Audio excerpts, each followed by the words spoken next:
The Walking Dead is arguably one of the biggest TV series that has come out in the last decade or so, and I watched a lot of it. Back when Walking Dead first released, I was in high school, and I remember when season 1 hit and everybody was talking about it. Every single Sunday, me and my cousins would go over to my uncle's house and we would watch it with him. It was kind of a weekly ritual that we did, and it was super fun.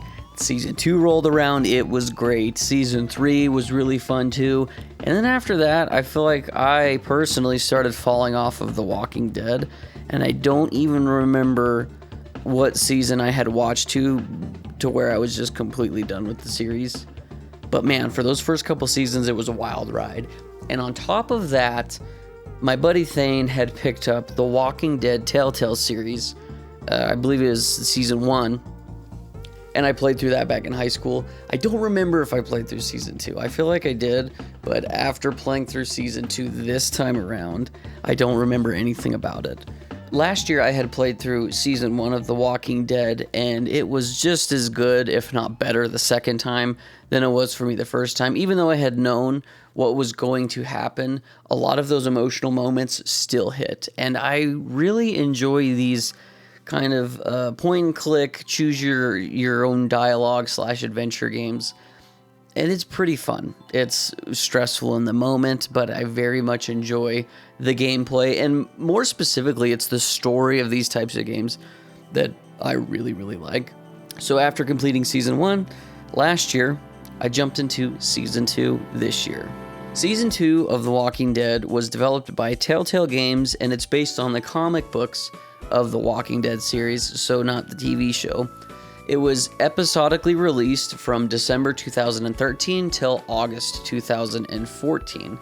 Now, I didn't play these upon like the episodic release, and thinking about it, I don't know what I would have liked better. I mean, I'm sure it was really fun playing alongside the community, so playing an episode and then going and seeing the different things that other people got on the internet, comparing their experience to yours, and then also talking about different things that maybe you didn't pick up on, or stuff that you didn't even see because you chose different dialogue options. That was probably really cool. However, I think I'm more of a binge type personality. I like to see things all the way through. I don't know which one I would have preferred. Obviously, I didn't get to experience the episodic release of the Walking Dead series, but I still really enjoyed it. I enjoyed the binge, so I don't know. That's just something I'll never know, but it's fun for me to think about. If you played these games during the episodic releases of it and having to wait in between each episode of the season, let me know. Let me know your thoughts on it if you liked it that way better than the binge, because I don't know. One of the things that I really like about the way that this story is told through each season of the game is your save actually carries over. So things that you did in season 1 affects how certain things that happen in season 2, certain characters and whatnot. I have never looked into every single outcome you can get and every single ending you can get from season 1 to season 2. And all the outcomes in season 2 as well. So I don't know. It's just my experience that I got through this playthrough, which begs like multiple playthroughs, probably throughout the entirety of this series. I don't know if that's something I would ever do. When it comes to these types of games, like the Walking Dead series, or Detroit Become Human, or Until Dawn, or The Wolf Among Us, or anything like that, Heavy Rain, all these different types of choose your dialogue / adventure, like everything that you do gives you a different branching path. Like I've never played those games more than once, save right now with Walking Dead season 1 and 2. I don't remember a lot of the characters that I saved or killed in Walking Dead season 1 the first time I played back in high school. I do remember the final ending I got when it pertains to Lee, very similar to the same one I chose this time around as well.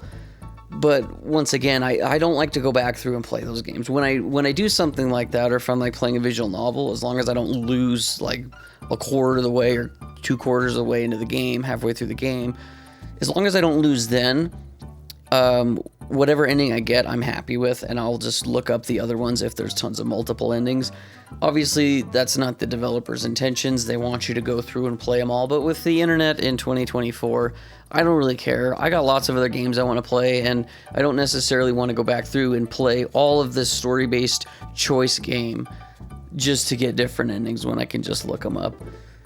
So that being said, going into Walking Dead Season 2, I'm going to talk about specific story moments and characters, so I guess this is your spoiler warning. I'm not going to delve deep into it in every single choice, but if you haven't played the game and you want to experience it for yourself, spoiler warning, probably don't watch the rest of this video. Regardless, jumping into it, one thing that I've always noticed with this series, specifically Season 1 and 2, is that the children characters, Clementine specifically, she acts more like an adult than some of the adults do. Like, you've got Kenny, who throughout Season 1, he's got some really good moments, but man, Kenny is sometimes like a bat out of hell. He's a crazy person. And sometimes some of the other adults, like, everybody's just running on emotion, it feels like, all the time. Emotion, adrenaline, and sometimes people aren't thinking straight. But Clementine, the player character, is always the one who's kind of got her head on. Obviously, it depends on how you play the game. How I played it, though, and how I play all my video games when it comes to something like this, is I try to be logical, the most logical I can be. And in Season 1, I actually saved, I got the best ending, where I saved as many characters as I could. Obviously, Lee isn't one that you can save, but when it came to the end, I chose to save Kenny, so Kenny comes back around in this one. And once again, like, when we meet Kenny, you start to see, like, has this guy really changed? But then you get glimpses of old Kenny, and you're like, no, he hasn't really changed that much. Clementine's aged a little bit, but the story of Season 2 compared to Season 1, I think I like Season 1 a little bit better, but Season 2 is still compelling. Like, that's what keeps you going. All these different character interactions, different things that happen, different choices you can make. It's really, really, it's fun, and it keeps you engaged. It keeps you thinking on your feet, too, and you have that time limit to decide what dialogue decision you're going to do. And there are some times where I'm like, damn, I don't know which one to pick, because I don't want to piss off this person or this person or this person. But once again, how I play these games is I try to just be as logical as possible, and I would approach some of these situations how I would approach them in real life. Sometimes it doesn't always pan out. You kind of got to learn the characters that you're interacting with. Sometimes some characters respond to you being a douche, and sometimes characters don't. So you kind of got to get to know the character, but obviously your first time playing through these games, you're not going to know the exact right choices to pick. And frankly, I don't want to know, because I like to see the game unfold.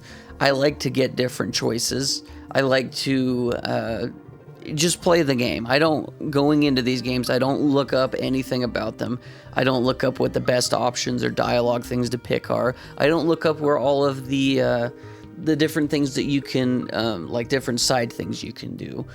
I don't like to look anything up, because when I experience that in real time when I'm playing, it's a lot more rewarding, and it feels like I did it rather than just following a guide or anything. Like, one specific example is in a part of this campsite, we meet a dog. Clementine starts playing frisbee with this dog, and I threw the frisbee, the dog went and got it and came back. Or maybe it was a ball, I can't remember.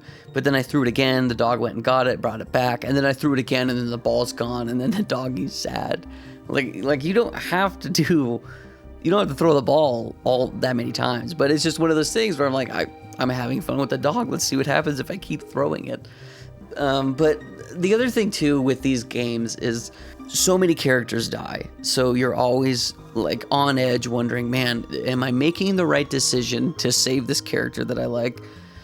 And most of the time, like, there are characters that you're going to hate, but the more you interact and talk with different characters and start to understand them, the more you grow attached to different people that are in your group. And people come and go throughout this season. You get in a lot of weird, tricky, different situations. And yeah, it's sometimes super intense and stressful. Once again, the adults act like children and the children act like adults. And the game's very, very dramatic at times. but I'm down for that. Like over exaggeration of the story and emotions and the characters. Like it's really, that's what I'm down for. It's like a teen drama at times. I'm all in for that. But with these types of games, the gameplay is really simple. Once again, it's just point and click. Like the puzzles are pretty simple. It's like, go investigate this spot or whatever. Go look for clues here, or I'm trying to hide from this specific character, and I don't know. There's lots of different things, but there's things that you can do that affect the story later on. One that really hit me hard was there's one of the younger girls that you meet who is very childish. She wants you to take a picture of her. So you snap a picture of her, and then later down the line, there's a bad guy character that shows up, finds a picture of the girl, recognizes her, and it kind of screws you. I don't know if that's something you can avoid, or if it's just another like little, this is a different thing that you can get, different option. Once again, those are like my favorite parts about these games, is you just never know. When you think you're making the right decision, sometimes that decision can come back and bite you in the butt later. And it's really cool. I like the different branching paths in the web of directions that you can go. I like the writing. I like the dialogue. It's pretty fun. I like the characters. I don't think Season 2 sold as well as Season 1. I think Season 1 might have been at like the peak of Walking Dead, plus the game was very novel. I don't know how many choice-based games were out at the time, save for like visual novels. Even then, I don't know how popular those were, but I do know they existed. You had dating sims and stuff like that. But Walking Dead was like one of the first. It's at least the first I can remember that was humongous, and a lot of people played it. Like a lot of my buddies played through it. It was fun comparing different outcomes with them. So yeah, I don't know. I mean, that's Season 2 for me. I beat it in about 9 hours. Once again, these aren't the types of games I like to go back and replay. I'll just look up multiple endings. But I haven't looked up anything for this because I want to keep my save. I'm going to play Season 3, which I heard is not really that good at all. And then eventually Season 4, which goes back to Clementine. I think Season 3 deals with different characters. But my brother-in-law played all of it. He actually binged the entirety of the series. I think within a month, he had beaten Season 1, 2, 3, and 4. And he really liked all of them. So, I don't know. I'm going to go find out for myself. I probably will be playing Walking Dead Season 3 next year in 2025. So, it's going to be on the backlog for then. But let me know what you guys think. Let me know what you guys think about the series, about Season 2 specifically. I really enjoyed it. I had a lot of fun. It's a wild, dramatic ride, and I enjoy it. I enjoy those types of things, the high stress and high energy situations, characters getting super emotional and losing it. Like, it's all fun. It comes together and just makes an enjoyable experience, even though the gameplay is literally just you walking to different places and interacting with characters by choosing different dialogue things. And you can literally play this game and not say a word. You can play Silent Clementine, and I don't know what the ending is for that, but I do know it exists, and I have a friend that's played the game that way before, so maybe you have too. I don't know. But anyway, that's it. Let me know what your guys' thoughts are down below in the comment section, and as always, keep it rad.